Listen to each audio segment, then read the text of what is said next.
Hello and welcome to Daily Current Affairs by Ekam IAS. Today is 3rd March of 2019 and the topics we are going to deal today is National Policy on Software Products 2019, FAME 2, Kanyashree and Swayam Siddha, then Asia's oldest bamboo fossils, Piezoelectric nanogenerator, map-aided program and the previous year question revision series.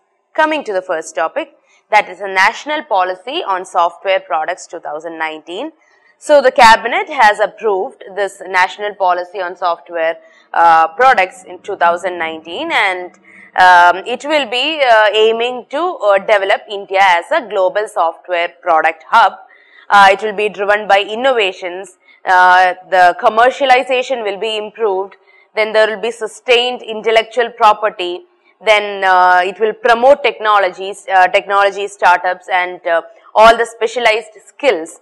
Okay, so it will be a all-rounder in the field of software, and it will also aim to align with the government initiatives like the Startup India or the Make in India, Digital India, Skill India. So it will work at par with all this government initiative as well to create Indian software product industry like a US industry and bring it up to like a 70 or 80 billion US dollar surplus. Okay, and to achieve this, the policy has some missions under it. One is to promote the creation of the sustainable Indian software product industry through intellectual property and leading to like a 10-fold increase in the India share of global software product market by 2025. And it also aims to nurture 10,000 technology startup in software product industry. Okay, also like 1,000 technological startup in tier 2 and tier 3 towns and cities. So, not the point here, it is not only like aiming in the urban area or in the tier 1 cities, but it is also aiming in the tier 2 and tier 3 towns and cities, and it will eventually generate direct and indirect income or employment for 3.5 million people by 2025. So, it is a huge project. And it will also create a talent pool for software product industries through skilling the IT professionals, the schools, the college students and specialized professionals also, and make them come into the leadership position. Also, this will be a cluster based innovation driven ecosystem. It will be by developing the sectoral and strategically located software product development clusters like Bangalore or Delhi or Chennai, okay, and they'll be giving all the mentoring support. And in order to evolve and monitor the schemes and product, they will be creating National Software Products Mission. It will be set up under this with the participation from government, academia, industry, okay, and all the stakeholders will be in there. So, I'll brief it, okay. National Policy on Software Products 2019, it is to create the global software product hub. Okay, it will be working on the par in the lines with Startup India, Digital India, Skill India and Make in India, etc. And it is to make the software product industry to US dollars of 70-80 billion profit, and also it has 5 missions. One is to like increase 10-fold increase in the share of global software. One is to create employment, direct and indirect employment. Third is to create a talent pool. 4 is innovation driven cluster based ecosystem creation. And the 5th one is National Software Product Mission. Okay, it will be set up under this. That's all. Coming to the next topic, FAME 2. FAME 2 is in news because Cabinet cleared rupees 10,000 crore for this development or promotion of EVs and hybrid vehicles, electronic vehicles and hybrid vehicles. This scheme will be implemented over a period of 3 years with effect from this April 1st of 2019. So, it is actually an expanded version of present scheme of FAME India 1. FAME stands for faster adoption and manufacturing of hybrid and electric vehicles. It is launched in April 1st of 2015.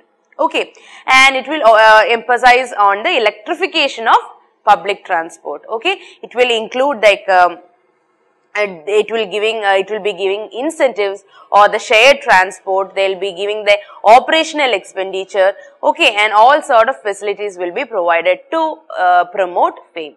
Okay, and there will be like segments for 3-wheeler segments, 4-wheeler segments, then 2-wheeler segments. Basically 3-wheeler and 4-wheeler segments, they are for public transport. So like they are the registered commercial purpose transport system, and the 2-wheeler segment is basically the private vehicles. Okay, and in order to encourage advanced technology, the benefits of incentives are only given to like whoever use the lithium ion battery and other new technology batteries. Okay, and the scheme also proposes the support for setting up charging infrastructure as well. Okay, so I'll tell you about FAME scheme, a little bit of insight. So Government of India has notified FAME India scheme, that's a faster adoption manufacturing of hybrid and electrical vehicles in India. So it is introduced with an objective to support the hybrid electric vehicles in market development and in the manufacturing ecosystem. And the main objective of the scheme is to encourage the faster adoption of electric and hybrid vehicle by gathering the incentives on the purchase of electrical vehicle, and also by establishing necessary charging system or charging infrastructure for electric vehicles. Okay, so it is initiated by Department of Heavy Industry. Do not forget this, by Department of Heavy Industry under the Ministry of the very same heavy industry. And the scheme has 4 major focus areas. One is the technology development, then the demand creation, then we have pilot projects and the charging infrastructure. Okay, and the FAME India scheme, it is aimed at incentivizing all the vehicle segment, that is the 2-wheeler, 3-wheeler, auto, passenger vehicles, the 4-wheeler vehicle, light commercial vehicles, and even buses. Okay, and the scheme also covers the hybrid and electric technologies like strong hybrid. There is a technology called a strong hybrid, then plug-in hybrid, then we have electric vehicles which run on battery.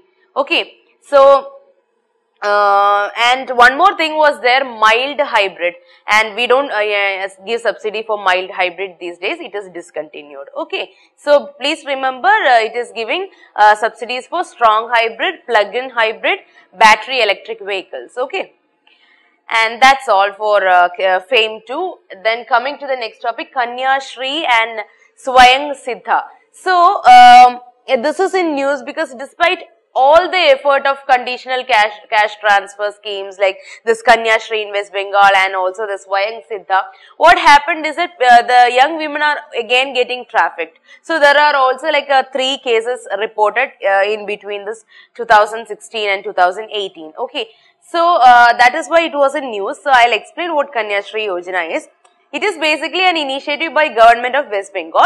So what they do is they will improve the life and status of girls by helping them economically. That is, they are transferring some amount of cash so that the families do not arrange marriage for their girl child, and they will only do it after 18 years of the child, and this is by taking account of their economic problem. Okay, and the purpose of this initiative is to uplift those girls who are from very poor family and thus they cannot like afford higher studies due to their economic conditions. Okay, and it has been given international recognition by United Kingdom Department of International Development and also the UNICEF.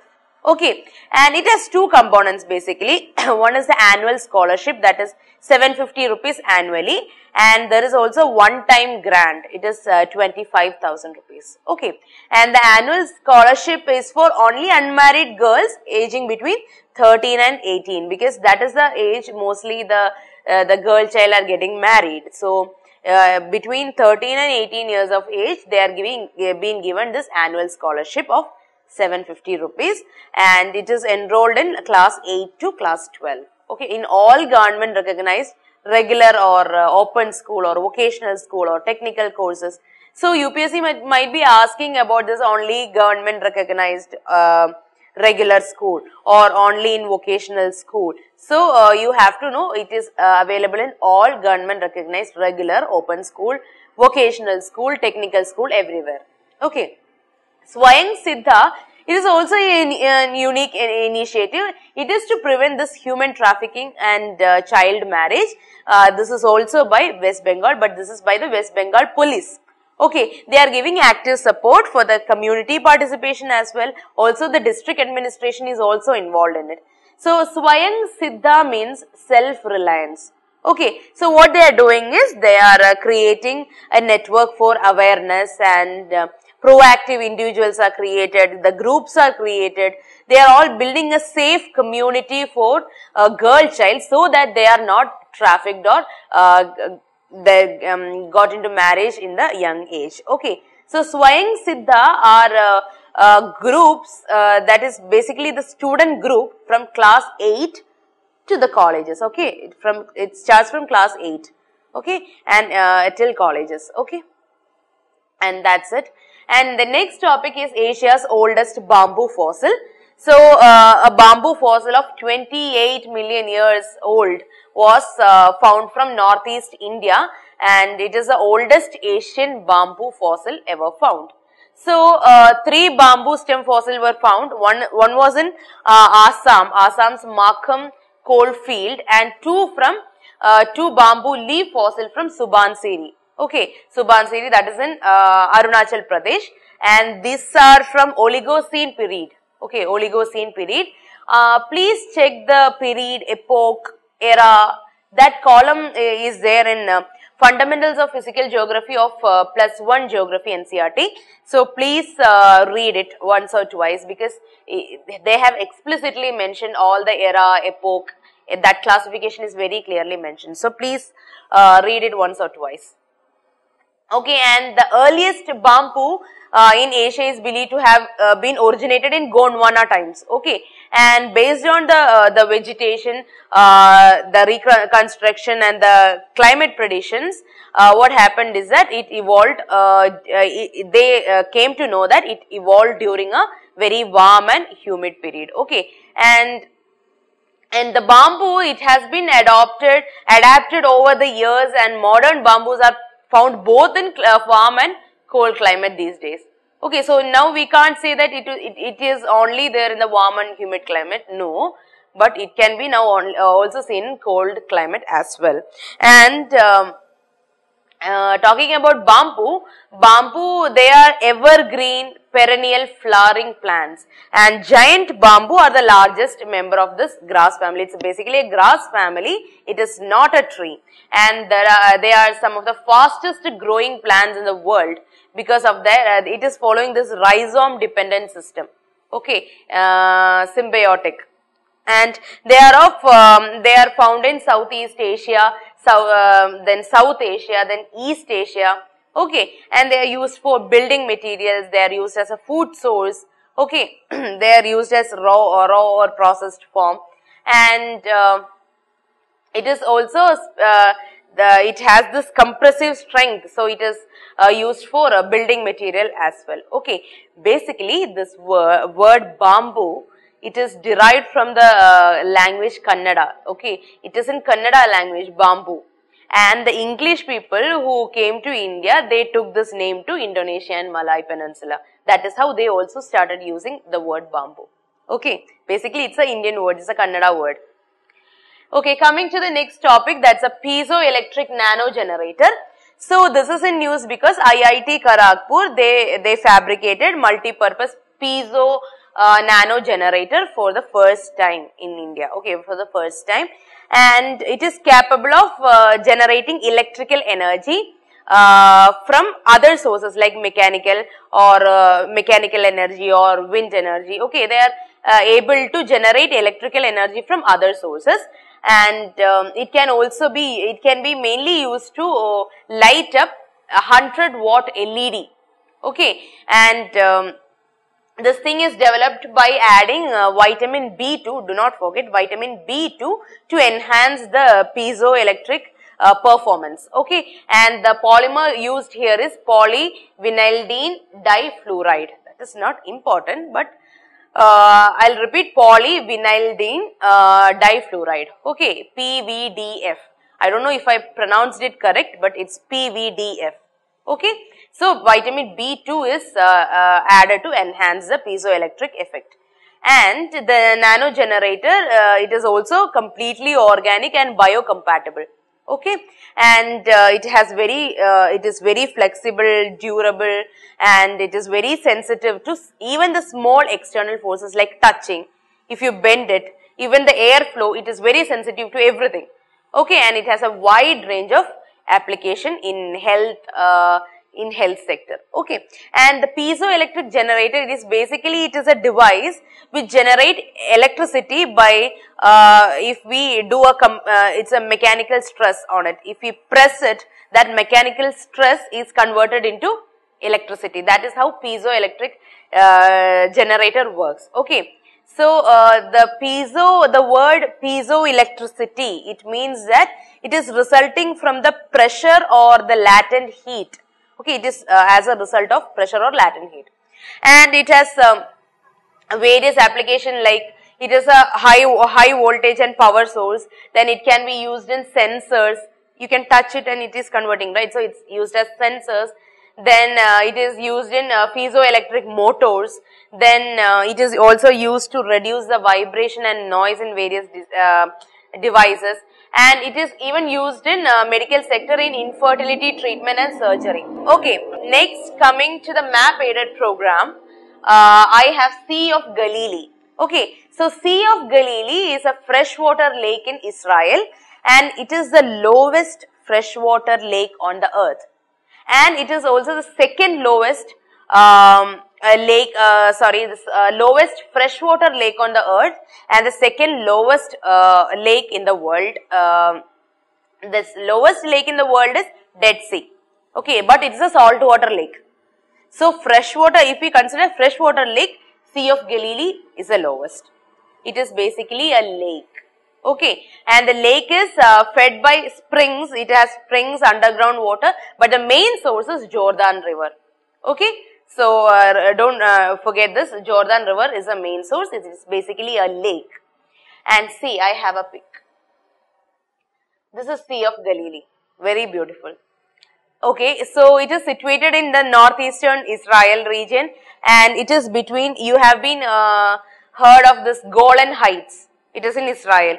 So it is between Golan Heights and the Galilee region. Galilee region is in the Jordan Rift Valley. You know how Rift Valleys are made, right? The valley, they are caused by the separation of African and Arabian plate. That is how Jordan Rift Valley is formed, by the separation of African plate and the Arabian plate. Okay, and this area is very prone to earthquakes and volcanic activities, and that is why they have a abundant basaltic or igneous rocks over there. So that this is because of the volcanic activities. Fine, that's all. Now coming to the previous year question revision series, I have a very easy question here.